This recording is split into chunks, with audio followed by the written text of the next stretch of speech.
Railway with Shyam YouTube channel पर आप सभी लोगों का स्वागत है। आज के इस वीडियो के माध्यम से मैं आप सभी लोगों के लिए आरआरबी एनटीपीसी में पूछे जाने वाले जीके जीएस के अति महत्वपूर्ण प्रश्नों का प्रैक्टिस सेट कराने वाला हूं, जो आपके एग्जाम के लिए बहुत ही ज़्यादा महत्वपूर्ण है। तो आज के इस वीडियो को आपको शुरू से लेकर के एंड तक है फुल वॉच करते रहना है।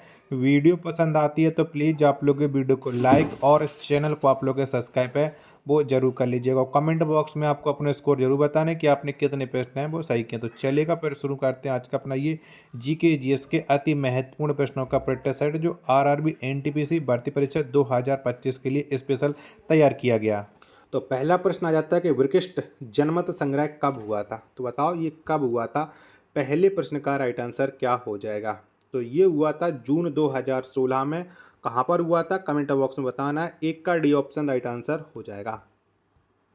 दूसरे नंबर का प्रश्न है कि विश्व जनसंख्या दिवस कब मनाया जाता है। तो बताओ कौन सी डेट में हम विश्व जनसंख्या दिवस मनाते हैं। तो ये प्रत्येक वर्ष 11 जुलाई को मनाया जाता है।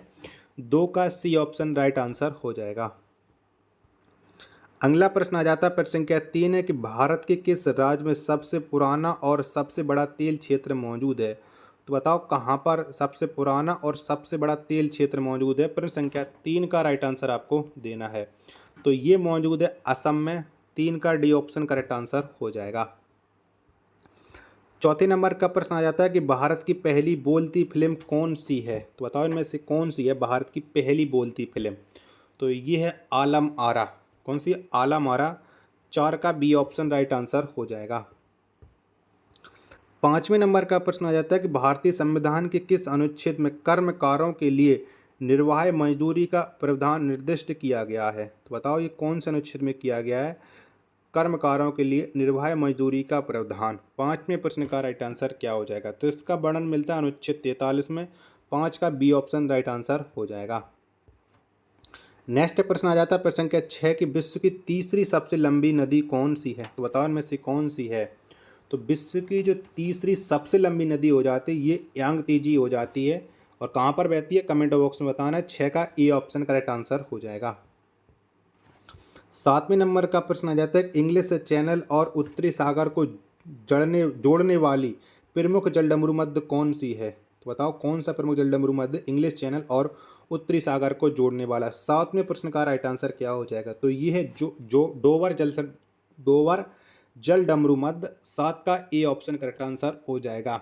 वीडियो पसंद आ रही होगी तो वीडियो को लाइक और चैनल को आप लोग सब्सक्राइब है वो जरूर कर लीजिएगा। प्लीज़ सपोर्ट कीजिए क्योंकि कम समय में बहुत ज़्यादा प्रश्न मैं आपको करा देता हूँ, जिससे आपको अभी तक इतना कंटेंट है कोई भी यूट्यूब चैनल आपको प्रोवाइड नहीं करा रहा होगा।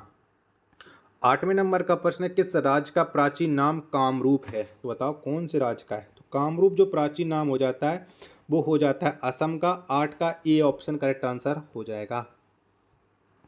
नेक्स्ट प्रश्न है प्रश्न संख्या 9 के सिंधु घाटी सभ्यता के लिए किस शहर का शाब्दिक अर्थ मृतकों का टीला है। तो बताओ किसका है अर्थ मृतकों का टीला। 9वें प्रश्न का राइट आंसर क्या हो जाएगा। तो मृतकों का टीला ये मोहनजोदड़ो का अर्थ है। 9 का बी ऑप्शन राइट आंसर हो जाएगा। 10वें नंबर का प्रश्न है कि संपूर्ण क्रांति का नारा किसने दिया था। तो बताओ किसके द्वारा ये संपूर्ण क्रांति का नारा है दिया गया था। 10 का राइट आंसर क्या हो जाएगा। तो जयप्रकाश नारायण ने संपूर्ण क्रांति का नारा दिया था। 10 का बी ऑप्शन करेक्ट आंसर हो जाएगा। 11वें नंबर का प्रश्न आ जाता है कि अंतरिक्ष अनुसंधान के लिए भारतीय राष्ट्रीय समिति का गठन कब किया गया था। बताओ कब हुआ था। तो अंतरिक्ष अनुसंधान के लिए भारतीय राष्ट्रीय समिति का जो गठन किया गया था वो गठन किया गया था 1962 में। 11 का डी ऑप्शन राइट आंसर हो जाएगा। अगला प्रश्न प्रश्न संख्या 12 आ जाता है ईस्ट इंडिया कंपनी द्वारा किस वर्ष में स्थायी बंदोबस्त को अमल में लाया गया था। तो बताओ कब लाया गया था स्थायी बंदोबस्त को अमल में। 12 का राइट आंसर क्या हो जाएगा। तो ये अमल में लाया गया था 1793 में। 12 का बी ऑप्शन करेक्ट आंसर हो जाएगा।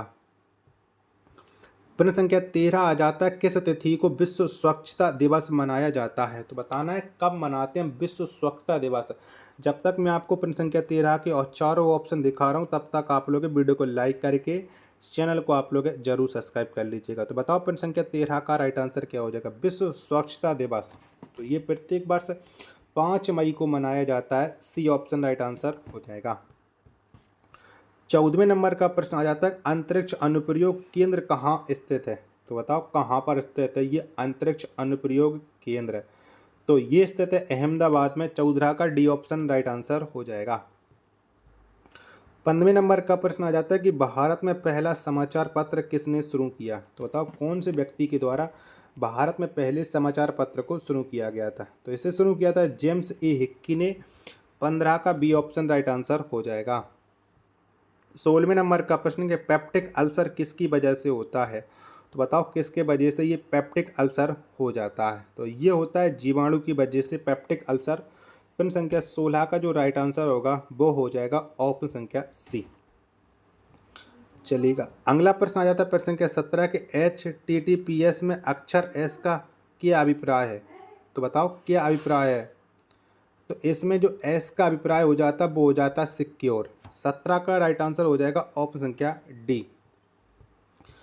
चलिएगा अगला प्रश्न है प्रश्न संख्या 18, किस भारतीय महिला ने गांधी जी के साथ द्वितीय गोलमेज सम्मेलन में भाग लिया था? तो बताओ उनमें से कौन सी वो महिला हैं जिन्होंने गांधी जी के साथ भाग लिया था द्वितीय गोलमेज सम्मेलन में? 18 का राइट आंसर क्या हो जाएगा? चारों ऑप्शन आपकी स्क्रीन पर है, सो रहा है। तो ये भाग लिया था सरोजनी नायडू ने।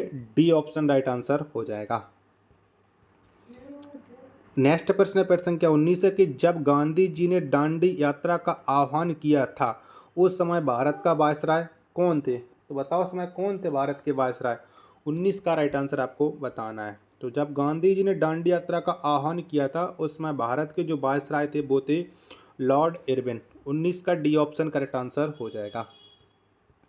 चलिएगा अगला प्रश्न आ जाता है प्रश्न संख्या 20 से कि ओजोन परत किससे बनी है? तो बताओ किससे बनी है ओजोन परत?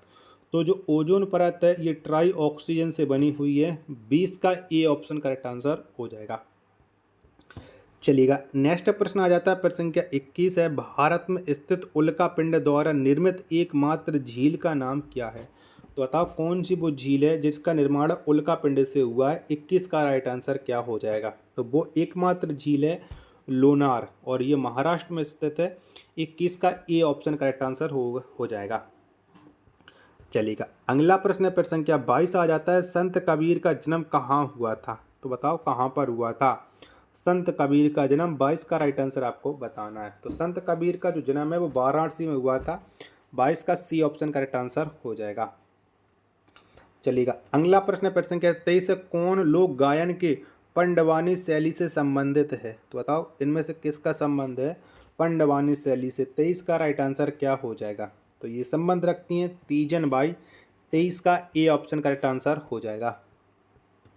24वें नंबर का प्रश्न कि शेरशाह सूरी का मकबरा कहाँ में स्थित है? तो बताओ कहाँ पर स्थित है शेरशाह सूरी का मकबरा? पर संख्या 24 का राइट आंसर क्या हो जाएगा?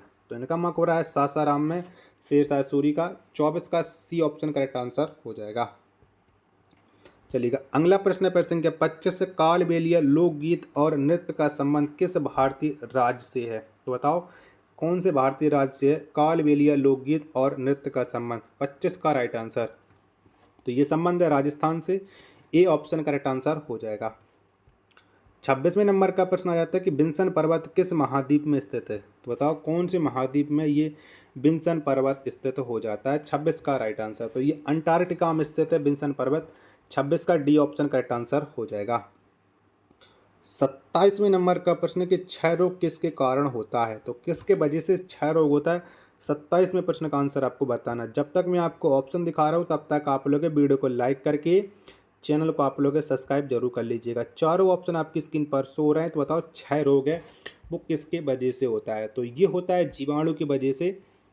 27 का सी ऑप्शन राइट आंसर हो जाएगा। वीडियो पसंद आ रही होगी तो लाइक और शेयर जरूर कर दीजिएगा, प्लीज़ सपोर्ट करते रहिएगा।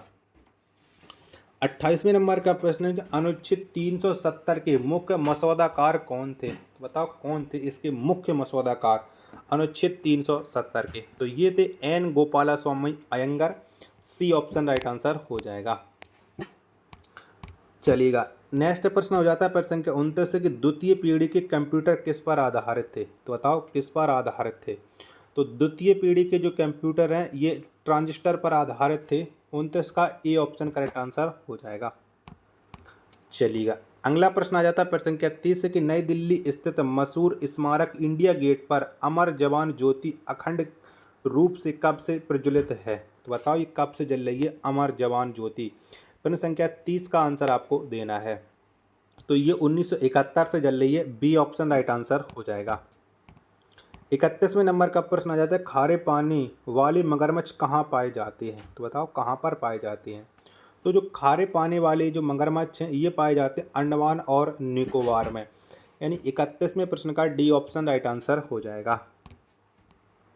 32वें नंबर का प्रश्न आ जाता है कि सूर्य के वहातम क्षेत्र क्या कहलाता है। तो बताओ क्या कहा जाता है सूर्य के वहातम क्षेत्र को। 32वें प्रश्न का राइट आंसर क्या हो जाएगा। तो इसे कहा जाता है corona. A option right answer हो जाएगा। चलिएगा नेक्स्ट प्रश्न है प्रश्न संख्या 33 है काकोरी कांड की घटना किस वर्ष हुई थी। तो बताओ कब घटी थी ये काकोरी कांड की घटना। तो ये घटना घटी थी 1925 में। 33 का डी ऑप्शन करेक्ट आंसर हो जाएगा।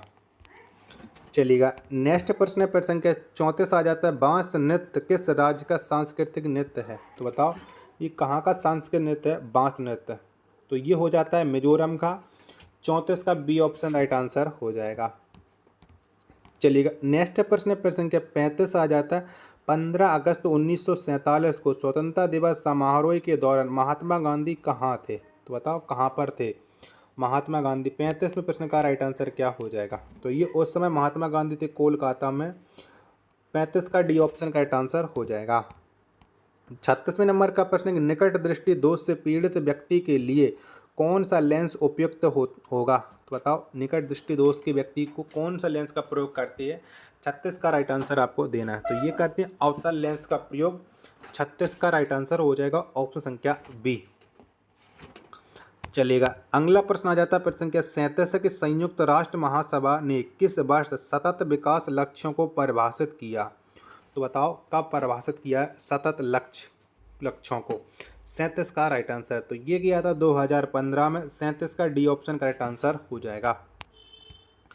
अगला प्रश्न आ जाता है प्रश्न संख्या 38 कि हुमायूं और शेरशाह के बीच चौसा का युद्ध किस वर्ष लड़ा गया था। तो बताओ कब हुआ था ये चौसा का युद्ध। 38वें प्रश्न का राइट आंसर आपको देना है। तो ये युद्ध हुआ था चौसा का युद्ध 1539 में। 38 का राइट आंसर हो जाएगा ऑप्शन संख्या सी।